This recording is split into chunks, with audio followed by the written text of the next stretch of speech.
अस्सलामुअलैकुम, this is Shahzeb and you are watching Zebi tech. तो आज की इस वीडियो के अंदर मैं करूंगा टेक्नो स्पार्क 7 प्रो रिव्यू। तो इस मोबाइल फ़ोन को यूज़ करते हुए मुझे कुछ दिन हो गए हैं, तो मुझे क्या क्या मसले आए हैं, इसके अंदर क्या क्या चीज़ें अच्छी लगी हैं, ओवरऑल मैं आपको इसका रिव्यू दूंगा कि कैसा देखने को मिल जाता है टेक्नो स्पार्क 7 प्रो। तो अगर आप इसको बाय करने का सोच रहे हैं तो मेक श्योर पहले इस वीडियो का अंत तक जरूर देख लीजिएगा। आपको इसकी सारी डिटेल्स का पता चल जाएगा कि क्या चीज़ें अच्छी लगती हैं इसके अंदर, यानी कि क्या चीज़ें अच्छी हैं और क्या चीज़ें इसके अंदर बुरी हैं। तो मेक श्योर वीडियो का अंत तक जरूर देखिएगा। वीडियो पसंद आए तो वीडियो को लाइक जरूर कर दीजिएगा। चैनल पर नए मुझे पहली दफ़ा देख रहे हैं तो चैनल को सब्सक्राइब कर देना, बेल आइकन को दबा देना, ताकि जब भी कुछ तरह की नई वीडियो आए आपको नोटिफिकेशन आ जाए। तो करते हैं आज का रिव्यू स्टार्ट। सबसे पहले यहाँ पर बात कर लीजिए इसकी प्राइस की। तो इसकी जो प्राइस हमें देखने को मिलेगी मार्केट के अंदर आपको 20,000 19,500 के अंदर इजीली आपको मार्केट के अंदर देखने को मिल जाएगा डिस्काउंट के साथ। तो आप इतना बजट है आपका तो ये मोबाइल हम आप कंसिडर कर सकते हैं इस वीडियो के बाद, अगर आपको पसंद आता है तो। खैर सबसे पहले यहाँ पे इसके डिज़ाइन की बात कर लीजिए तो डिज़ाइन वाइज यहाँ पे काफ़ी बेटर मिल जाता है। बैक साइड की बात करें तो बैक साइड पे डुअल टोन डिज़ाइन मिलेगा। यहाँ पे लेफ्ट साइड पर हमें जो वर्टिकली थोड़ा सा मैट फिनिशिंग देखने को मिल जाएगी और राइट साइड पूरी हमें यहाँ पे लाइनिंग टेक्सचर के साथ देखने को मिल जाती है, जो कि डिज़ाइन ऑब्वियसली काफ़ी अच्छा है। यहाँ पे हमें फिंगरप्रिंट स्मजेस भी नहीं लगते, तो आप इसको बैकग्राउंड के लिहाज से काफ़ी बेटर देखने को मिलता है। बाकी इसके कैमरा मॉड्यूल की बात कर लिए तो कैमरा मॉड्यूल यहाँ पे काफ़ी बड़ा मिलता है। यहाँ पे आप जैसे देख सकते हैं यहाँ पे वर्टिकली 3 कैमराज मिलेंगे, जिसके अंदर हमें मेन सेंसर ऑब्वियसली 48 मेगापिक्सल का देखने को मिलता है, बाकी लो लाइट सेंसर और बाकी दूसरा एक पोर्ट्रेट सेंसर मिलता है। इसके अलावा बड़ी सी स्पार्क की ब्रांडिंग मिलेगी, तो ये काफ़ी बड़ा यहाँ पे कैमरा मॉड्यूल मिलता है। बाकी इसके अलावा यहाँ पे टेक्नो की ब्रांडिंग मिल जाती है राइट साइड पे नीचे। इसके राइट साइड की बात कर लिए तो राइट साइड पे यहाँ पे इसके वॉल्यूम लॉकर कीज़ मिल जाती हैं। इसके अलावा जो इसका पावर बटन है वो मिलता है। ऊपर वाली साइड की बात करें तो वहाँ पे कुछ प्लेन देखने को मिलता है, कुछ भी नहीं मिलता। बाकी इसकी जो लेफ्ट साइड है वहाँ पे सिम ट्रे मिल जाती है। और यहाँ सिम सिचुएशन की बात कर लिया है तो 2 सिम्स और 1 memory card at a time आप इंसर्ट कर सकते हैं। तो यहाँ पे जो इसका वेरियंट है 4 GB रैम 64 GB स्टोरेज वाला है। तो अगर आप एक्सपैंड करना चाहते हैं तो मेमोरी कार्ड से ही कर सकते हैं। बाकी मोबाइल की नीचे वाली साइड की बात करें तो नीचे माइक्रो USB आपको भी देखने को मिल जाएगी। 3.5 mm जैक, इसका माइक्रोफोन और इसका जो स्पीकर है वो मिल जाता है। तो ये इसका ओवरऑल डिज़ाइन है। इसका जो कैमरा मॉड्यूल है वो काफ़ी बड़ा देखने को मिल जाता है। आप इसको हैंड में पकड़ेंगे, मतलब कि हाथ में पकड़ेंगे, तो आपकी जो ये ऊपर वाली फिंगर है ये इस पर टच होती है, तो यहाँ पे आपको जो फिंगरप्रिंट स्मजेस हैं इसके अंदर देखने को मिल जाएंगे कैमरा मॉड्यूल के अंदर। तो आप इसको साफ करेंगे बार बार तो ये यहाँ पे थोड़ा इसकी प्रॉब्लम क्रिएट करता है। बाकी ओवरऑल जो बैक डिज़ाइन है इसका काफ़ी बेटर मिल जाता है। इसके अलावा फ्रंट की बात करें तो फ्रंट साइड पे यहाँ पे पंच होल मिल जाता है लेफ्ट साइड पे, और यहाँ पे इसका जो साइज़ है वो नॉर्मल देखने को मिल जाता है, इतना कोई छोटा नहीं मिलता। तो एटलीस्ट यहाँ पे पंच होल दिया गया है। तो खैर फ्रंट साइड भी इसकी ठीक देखने को मिल जाती है। इसके अलावा यहाँ पे इसके डिस्प्ले की बात कर लिया तो इसके अंदर हमें 6.6 इंच का डिस्प्ले मिलता है, एक IPS LCD डिस्प्ले। और यहाँ पे इसके रेजोल्यूशन की बात कर लिया तो इसके अंदर हमें HD+ की रेजोल्यूशन मिलेंगे 720x1600 पिक्सल्स की। तो यहाँ पे आपको जो डे लाइट के अंदर विजिबिलिटी इशूज़ हैं वो नहीं आने वाले। डायरेक्ट सनलाइट के अंदर अगर आप जाते हैं तब आपको विजिबिलिटी इशूज़ इसके अंदर देखने को मिलेंगे। लेकिन अगर ओवरऑल देखा जाए तो इसका डिस्प्ले काफ़ी बेटर मिल जाता है। यहाँ पे बेजल्स और चेन वगैरह भी काफ़ी कम मिलती है, तो ओवरऑल फ्रंट डिस्प्ले काफ़ी बेटर मिलता है। इसके अलावा यहाँ पे इसके परफॉर्मेंस की बात कर लीजिए, प्रोसेसर की बात कर लिया तो इसके अंदर हमें MediaTek का Helio G80 मिलता है, जो कि 12 नैनोमीटर का आर्किटेक्चर बेस्ड है, कोक्टा कोर प्रोसेसर है। इसके साथ हमें जो GPU है हमारी G57 का मिलता है। तो यहाँ पे आपका जो परफॉर्मेंस है अच्छी खासी मिल जाएगी। PUBG के अंदर भी आपको 40 FPS का गेम प्ले देखने को मिलता है, स्मूथ के साथ अल्ट्रा और SD के साथ हाई फ्रेम रेट यानी कि 30 FPS का गेम प्ले। तो आप PUBG के लिए लेना चाहते हैं तो आप इसका गेम प्ले देख सकते हैं। PUBG का मैंने टेस्ट किया हुआ है, आपको इधर या इधर आई बटन में लिंक मिल जाएगा, तो आप इस वीडियो के बाद वो भी देख सकते हैं। और इसके अलावा नॉर्मल ऐप्स की बात कर लिया है तो वो इजीली रन हो जाती हैं इस पर, मतलब कि स्पीड वगैरह काफ़ी अच्छी मिल जाती है। आपको ऐप ओपनिंग क्लोजिंग स्पीड है वो नॉर्मल देखने को मिलेगी, क्योंकि इसके अंदर ऑब्वियसली eMMC की स्टोरेज है। इसके अलावा इसकी बैक साइड पर जो इसका फिंगरप्रिंट स्कैनर है वो भी मिल जाता है, तो स्पीड वगैरह उसकी भी काफ़ी बेटर मिलती है। और बाकी फ्रंट साइड पे जो इसका फेस अनलॉक है वो भी मिलता है। इसके हाईलाइटिंग फीचर की बात कर ली है, इसके डिस्प्ले के अंदर वो है इसका 90 हर्ट्ज का रिफ्रेश रेट। इसके अंदर 90 हर्ट्ज भी मिलता है, तो आप इसके अंदर ऑटो स्विच भी कर सकते हैं, 60 हर्ट्ज पे भी सेट कर सकते हैं। तो आप इसको यूज़ करेंगे तो स्मूथनेस जो है डिस्प्ले की वो काफ़ी अच्छी होने वाली है। आपका जो UI एक्सपीरियंस है वो भी काफ़ी अच्छा होगा 90 हर्ट्ज के रिफ्रेश रेट के साथ। इसके अलावा यहाँ पे इसके ऑपरेटिंग सिस्टम की बात कर लिया तो इसके अंदर हमें ऑब्वियसली एंड्रॉइड 11 मिलेगा, लेटेस्ट एंड्रॉइड, जिसके साथ हमें जो इसका हाई OS है वो मिल जाता है। तो यहाँ पे आपको जो फीचर्स वगैरह हैं लेटेस्ट मिलते हैं, लेकिन यहाँ पे UI की बात कर लिया है तो UI इतना कुछ खास देखने को नहीं मिलता। तो इसके UI के अंदर आपको एड्स वगैरह देखने को मिल जाएंगे, जैसे ही आप स्क्रॉलिंग वगैरह करेंगे इसकी ऐप्स के अंदर। बाकी ग्लिचेस वगैरह भी थोड़े बहुत देखने को मिलते हैं, इतना कुछ स्टेबल नहीं मिलता, लेकिन फिर भी 90 हर्ट्ज के साथ इसका UI है काफ़ी बेटर मिलता है, तो आप इसको ईजिली यूज़ कर सकते हैं। इसके अलावा यहाँ पे इसकी बैटरी की बात कर लीजिए तो बैटरी वाली साइड से भी काफ़ी अच्छा मिलता है। इसके अंदर में 5000 mAh की बैटरी मिलती है, माइक्रो USB की बोर्ड है, आउट ऑफ द बॉक्स 10 वाट का चार्जर ही मिलता है। तो यहाँ पे आपको जो बैटरी बैकअप है वो अच्छा खासा मिल जाता है, 1 दिन से 1.5 दिन का इजीली मिल जाएगा अगर आप नॉर्मल यूज़ करेंगे। अगर आप हैवी भी यूज़ करते हैं तो आपका 1 दिन इजीली निकाल जाएगा। मैंने इसको यूज़ किया है, गेम्स वगैरह रन की हैं, तो 1 दिन इसका ईजिली निकल गया है।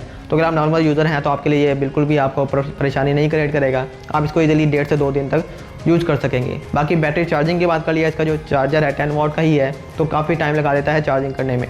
तकरीबन 0 से 100% ये चार्ज होने में तकरीबन ये लगा देता है कोई 2.5 घंटे, 2.5 से 3 घंटे, क्योंकि 10 वाट का चार्जर है, 5000 mAh की बैटरी है, तो काफ़ी टाइम लगाता है। तो आप ये इसको नज़र में रख सकते हैं, इसकी जो चार्जिंग है वो काफ़ी लेट होती है। इसके अलावा यहाँ पे इसके कैमरास की बात कर लिया तो कैमरा वाली साइड से भी काफ़ी बेटर मिल जाता है। बैक साइड इसकी अच्छी मिलती है। बैक साइड पे जो मेन सेंसर है वो 48 मेगापिक्सल का मिलता है, 48 का मेन सेंसर। बाकी 2 सेंसर जो है इसके अंदर, एक डेप्थ सेंसर और एक लो लाइट सेंसर मिलता है। मेन सेंसर की बात करें, इसकी क्वालिटी हमें अच्छी खासी मिल जाती है नॉर्मल मोड के अंदर। बाकी 48 मेगापिक्सल के मोड के अंदर की बात करें तो इतना कोई डिफरेंस नहीं क्रिएट करता, आपको दोनों तकरीबन सेम ही मिलते हैं। बाकी इसका जो पोर्ट्रेट मोड है वो काफ़ी अच्छा है। बैक साइड से आपके जो एजेस वगैरह हैं वो काफ़ी अच्छा ये डिटेक्ट कर लेता है और बैकग्राउंड ब्लर भी काफ़ी अच्छा करता है। तो इसका जो पोर्ट्रेट मोड है काफ़ी मुझे बेटर लगा है। इसके अलावा इसके अंदर हमें जो ब्यूटी मोड है वो भी मिल जाता है। तो ब्यूटी मोड के अंदर आपकी जो स्किन वगैरह हैं वो सॉफ्ट हो जाती हैं, थोड़ी ब्यूटिफिकेशन अप्लाई हो जाती है। तो वो मोड इतना कोई खास नहीं लगा। खैर उसका सैंपल भी आप देख सकते हैं, आपको पसंद आता है तो आप इसको कंसीडर कर सकते हैं। और बाकी इसकी वीडियो रिकॉर्डिंग की बात कर लीजिए बैक साइड, तो बैक साइड से 2K की सपोर्ट तक मिलती है और 1080p भी मिलती है, तो आप इसके सैंपल्स वगैरह देख सकते हैं। तो ये जो वीडियो रिकॉर्डिंग आप देख रहे हैं इसके बैक कैमरा से देख रहे हैं, 48 मेगापिक्सल का जो मेन सेंसर है। यहाँ पे बैक साइड से आपको 720p, 1080p और 2K की वीडियो रिकॉर्डिंग की जो सपोर्ट है वो मिल जाती है। तो यहाँ पे जो इस टाइम रिकॉर्ड हो रही है 1080p के अंदर है, तो आप इसकी क्वालिटी वगैरह चेक कर सकते हैं। बाकी सनलाइट में डायरेक्ट पड़ रही है, तो आप इससे अंदाज़ा लगा सकते हैं कि सनलाइट के अंदर ये कैसा परफॉर्म करता है वीडियो रिकॉर्डिंग के अंदर। और यहाँ पे बैकग्राउंड ब्लर वाली भी जो फीचर है वो भी मिलता है, तो आप उसका सैंपल भी देख सकते हैं। तो ये इस टाइम आप देख रहे हैं टेक्नो स्पार्क 7 प्रो के बैक कैमरे से वीडियो रिकॉर्डिंग, और ये बोके मोड ऑन हुआ है। बैकग्राउंड पे आपको ब्लर देखने को मिल जाएगा। तो ये सिर्फ 720 सपोर्ट करता है। इसके अलावा ब्यूटी मोड भी है, तो उसके अंदर भी सिर्फ 720p के अंदर रिकॉर्ड होता है। तो ये आप इसकी वीडियो रिकॉर्डिंग चेक कर सकते हैं। इसके यहाँ पे फ्रंट कैमरे की बात कर लिया तो फ्रंट साइड पे 8 मेगापिक्सल का सेल्फी शूटर मिल जाता है 5 होल के अंदर, और इसकी जो क्वालिटी है इतनी कोई खास मुझे देखने को नहीं मिली। यहाँ पे कलर्स वगैरह काफ़ी हद तक ठीक डिटेक्ट कर लेता है, लेकिन जो डार्केस्ट टोन है थोड़ी बहुत आपको देखने को मिलेंगी। तो डे लाइट के अंदर अच्छा परफॉर्म कर देता है। बैकग्राउंड ब्लर भी पोर्ट्रेट के अंदर भी थोड़ा बहुत ठीक देखने को मिल जाता है। हल्के फुल्के एजेस आपको थोड़े बहुत डिसेबल मतलब कि बैकग्राउंड से हट के देखने को मिलेंगे। बाकी ओवरऑल पोर्ट्रेट मोड इसका भी अच्छा है, और ब्यूटी मोड इसके अंदर भी फ्रंट के अंदर देखने को मिल जाता है। सारे फीचर जो फ्रंट के अंदर है बैक के अंदर भी वही मिलते हैं। और इसके अलावा यहाँ पे इसके लो लाइट की बात कर लिया तो लो लाइट के अंदर बहुत ही बुरा परफॉर्म करता है। लो लाइट के अंदर यहाँ पे पिक्सेलेटेड सी इमेजेस आपको देखने को मिल जाती हैं। पोर्ट्रेट मोड भी से इतना डिटेक्ट नहीं कर पाता लो लाइट के अंदर। तो डे लाइट के अंदर ये अच्छा परफॉर्म करता है, नॉर्मल तस्वीरें वगैरह आ जाती हैं। इसी तरह सेल्फीज़ वगैरह मैंने इसके बैक कैमरे से भी ली थी, तो वो भी काफ़ी अच्छी कैप्चर हुई हैं। तो मेरी सजेशन यही है कि अगर आप तस्वीरें वगैरह लेने जाते हैं अपनी सेल्फी कैमरा से, तो सेल्फी फ्रंट कैमरे से ना ले, इसके बैक कैमरे से ले, तो आपको काफ़ी अच्छा बैकग्राउंड ब्लर भी पोर्ट्रेट के अंदर भी और नॉर्मल तस्वीरें भी प्रोवाइड करता है। तो मेरी सजेशन यही है कि इसका बैक कैमरा यूज़ करें। इसके अलावा फ्रंट की इसकी जो वीडियो रिकॉर्डिंग है वो भी 1080p 30 fps और बाकी 2K की जो देखने को मिल जाती है, तो आप इसकी सैंपल देख सकते हैं। तो ये जो आप वीडियो देख रहे हैं टेक्नो स्पार्क 7 प्रो के फ्रंट कैमरे से, फ्रंट साइड पे जो 8 मेगापिक्सल का सेल्फी शूटर है, इसके साथ हमें 1080p की वीडियो रिकॉर्डिंग 720 और 2K की सपोर्ट भी देखने को मिल जाती है। तो आप ये क्वालिटी वगैरह इसकी देख सकते हैं कैसे देखने को मिल रही है। मैं डायरेक्ट यानी कि सनलाइट के आगे ही हूँ, तो आपको अंदाज़ा हो जाएगा। बाकी ये 1080p के अंदर रिकॉर्ड हो रही है। इसके बाद मैं आपको 2K के अंदर रिकॉर्ड करके भी दिखाता हूँ। बाकी स्टेबलाइजेशन का आपको अंदाज़ा हो गया होगा कि कैसे आ रही है। और यहाँ पे ये जो वीडियो रिकॉर्डिंग हो रही है ये 2K के अंदर हो रही है फ्रंट कैमरा से। तो फ्रंट कैमरा की 2K वीडियो रिकॉर्डिंग ऐसे आपको देखने को मिल जाएगी। इसके अलावा आपको बोके मोड भी देखने को मिल जाएगा वीडियोस के अंदर, फ्रंट और बैक दोनों के अंदर ही, वो भी मैं आपको अभी दिखाता हूँ। तो ये है इसका बोके मोड वीडियो रिकॉर्डिंग के अंदर भी। तो ये आपको बैकग्राउंड पर ब्लर देखने को मिल जाएगा। तो इतना कोई खास आपको देखने को नहीं मिलता, लेकिन 20,000 के स्मार्टफोन के अंदर अगर ये भी दिया गया है तो ये काफ़ी अच्छी बात है। आपको ये अच्छा फीचर्स देखने को मिल रहा है। तो आप ये देख सकते हैं मतलब कि ये थोड़ा वो स्ट्रगल कर रहा है बैकग्राउंड को ब्लर करते हुए, कभी करता है यहाँ पे, कभी मतलब कि वो मिस कर देता है। तो ये आप चेक कर सकते हैं। इसके अलावा आपको फ्रंट साइड पे ये ब्यूटी मोड भी देखने को मिल जाता है। तो आप ब्यूटी मोड ऑन करके भी वीडियो रिकॉर्डिंग यूज़ कर सकते हैं। तो यहाँ पे आपको जो थोड़ी सी मतलब कि क्वालिटी लूज होगी वो देखने को मिल जाएगी। बाकी ब्यूटी मोड है। अब ये किसी तरह मतलब कि बैलेंस नहीं कर रहा, ना बैकग्राउंड को ना ही फ्रंट साइड को। इसको चाहिए तो सब्जेक्ट को ज़्यादा बैलेंस करें, फिर बैकग्राउंड को फोकस कर लेता है और सब्जेक्ट को डार्क कर देता है। तो फ्रंट साइड से वीडियो रिकॉर्डिंग इतनी कोई खास देखने को नहीं मिलती इसकी।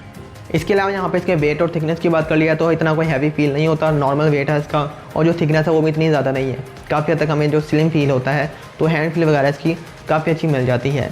तो ये तो हो गया कंप्लीट रिव्यू मेरे ख्याल से। बाकी कोई भी चीज़ मिसिंग है आप नीचे कमेंट में पूछ सकते हैं। बात कर लीजिए यहाँ पे फाइनल कंक्लूजन की, फाइनल वर्डिक्ट की, तो मेरे ख्याल से ये जो स्मार्टफोन है 20,000 के रेंज के अंदर एक नॉर्मल यूज़र के लिए तो ठीक है। अगर आप हैवी यूज़र हैं, अगर आपको कैमरा पसंद है, तो ये स्मार्टफोन आपके लिए बिल्कुल भी नहीं है, क्योंकि कैमरा भी इतने कोई खास देखने को नहीं मिलते हैं, नॉर्मल देखने को मिल जाते हैं। परफॉर्मेंस भी G80 का प्रोसेसर है, लेकिन फिर भी इतनी कोई खास नहीं मिलती। जायरो का सपोर्ट भी इसके अंदर नहीं देखने को मिलता और हीटअप भी ये होता है। तो गेमिंग के लिए और कैमरा वाले यूज़र के लिए नहीं है। अगर आप नॉर्मल यूज़र हैं, आप नॉर्मल ऐप्स वगैरह यूज़ करते हैं, तो ये स्मार्टफोन आप बाई कर सकते हैं। 20,000 के अंदर आपको ईजिली मार्केट के अंदर देखने को मिल जाएगा।